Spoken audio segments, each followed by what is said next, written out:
Hello. Your child who was with me in Year 1 last year should have taken the Phonics-Screening check in June, but due to COVID-19 we were unable to do this. So now your child who is in Year 2 will be taking the test in November instead. The Phonics-Screening check is just a check that tests your child's ability to decode and blend, and is a test that all children in Year 1 usually take. And the government has asked schools to make sure that all children in Year 2 now need to take this test before the end of term. I just wanted to make this video just to give you a little bit more information about what happens in the test and how you can support your child at home.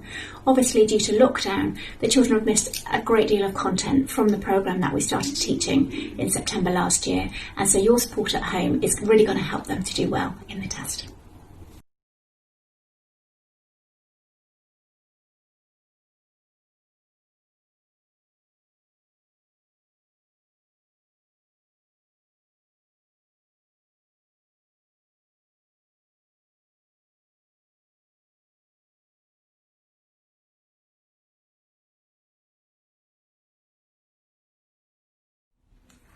In the test there are 20 real words and 20 nonsense words. Now, we teach the children in the class that the nonsense words are alien words, and they've been used to doing this right from the beginning of Year 1 because we include alien words in every phonics lesson. In the test, the alien words or nonsense words have a little picture of an alien, so it's really clear to the children that it's a nonsense word. Now, one of the skills that we teach children in reading contradicts the skill that children are using to read these words, because the skill that we teach them in reading is that when they see a word that doesn't make sense, we ask them to try and make it into, or guess what it could be, to tweak it a little bit into a word that does make sense to them, and we don't want them to do that in this test, which is why it can be a little bit confusing. But because the children have been doing alien words all the way from the start of Year 1, this should be just normal practice to them. But as they've been out of practice due to COVID, it's important as well that we refresh their memory about alien words, and that actually they're phonetically decodable, and we want them to segment them into sounds and blend them just as they are on the paper, not make them into a real word.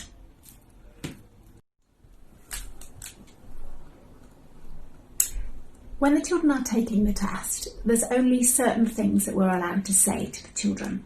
And one of those things is the same as we say every single lesson with the children when they're trying to decode a new word. Special friends, Fred talk, read the word. And when we say that to the children, what we mean is spot the special friend, the digraph or the trigraph, the 2 or 3 letters that make one sound together. Say that out loud first. So for in this example, the special friend is R, and then Fred talk, F, L, R, and then blend, flam. So we can't tell the children that there's a special friend in the word, but we can just remind them at the beginning of the test that for each word they need to say the special friend, then Fred talk, then read the word.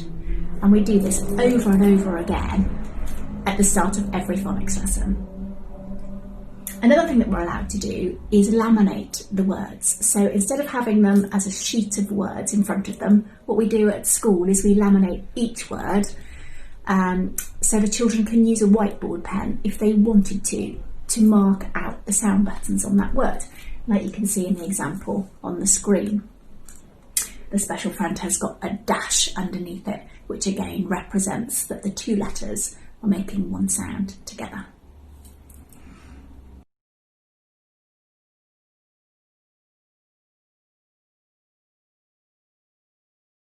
I'm just going to talk you through some of the difficulties that children find with the test.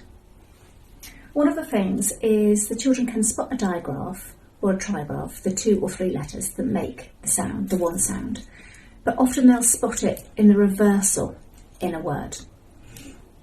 For example, in this word here, we would say brap, but a child might see the special friend, the digraph, R, but reverse it round and think because it's the R and the A, read it R, and they've flipped it in their head. So it's really important when you're practicing with them that they're using their finger to track across the word from left to right. Fred Tor can point at the sounds in the word from left to right and then track their finger across the word from left to right at the end. B, app, brap. Another thing that they can find tricky, let me just pull this down, sorry, is identifying what we call a split diagraph. Or the children that have had read, write, ink training, it's a chatty friend. The two letters that make one sound that the teacher has to split up because they're too chatty. And these are the letters that always have the E on the end. They find these tricky to spot just because they're not together. And we try and teach the children that little trick of if the word ends in the A, it's often a special friend, and they need to see if it's a chatty friend. But obviously in the test that we can't give them that. So it's always having that sort of mantra with the children. Special friends, Fred talk, read the word. Special friends, none together. Special friends, chatty friends. A, Fred talk, st, ape, strape. One of the other things that children find quite tricky, wrong way, after segmenting a word, blending the sounds to the end of the word. So a child can be really good at spotting all the individual sounds in the word. For example, b, oi, f, p. But when they come to blend the word together, they'll stop just before the end. So it's really important to track and make sure that they're blending all the letters to the end. So they may have sounded it out correctly, b, oi, f, p. But when they've come to blend it, they've said bloif instead of bloif. And getting that last, and often a silent sound on the end of the word, that can be quite tricky. The last little thing on here that I've noted for you that's a tricky one to spot is difficulty blending at what we call an initial cluster in a word. So that means two consonants that are together, and they'll often be an L as the second letter or an R as the second letter,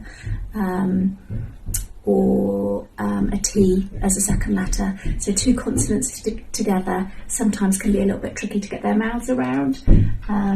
Again, they can sound out the word, but then when it comes to blending it and putting it together, that cluster at the beginning, that blend at the beginning doesn't come out quite right. F-l-oop, floop. And they may say f-l-oop, thoop, instead of the cluster fl at the beginning. So more and more practice with a double consonant at the beginning of word is really, really going to help those children. So anything with ST, SR, FL. What I can do is put a little pack that we can download from the school website that's going to give you lots of those words with those initial clusters at the beginning. The last thing I wanted to talk about is how you can support your child at home, so that when they come to do the Phonics-Screening check, they feel confident and it's going to prove all the hard work that they've done to get to this stage in their reading ability. The first thing is to practice their phoneme cards at home. So those are the little cards that I sent you during lockdown. It's a mini set of our read, write, ink cards that you could have printed off. If you don't have access to those, I can put another download on our website. They're just mini little cards that we use in the classroom every day. On the reverse side of the card is a picture for the story of the sound, and it also has written on the bottom what you say for that sound to match the picture. And then on the other side is the graphemes, so the 2 letters or the 3 letters, and then when they can say those phonemes to you as you're showing them those cards.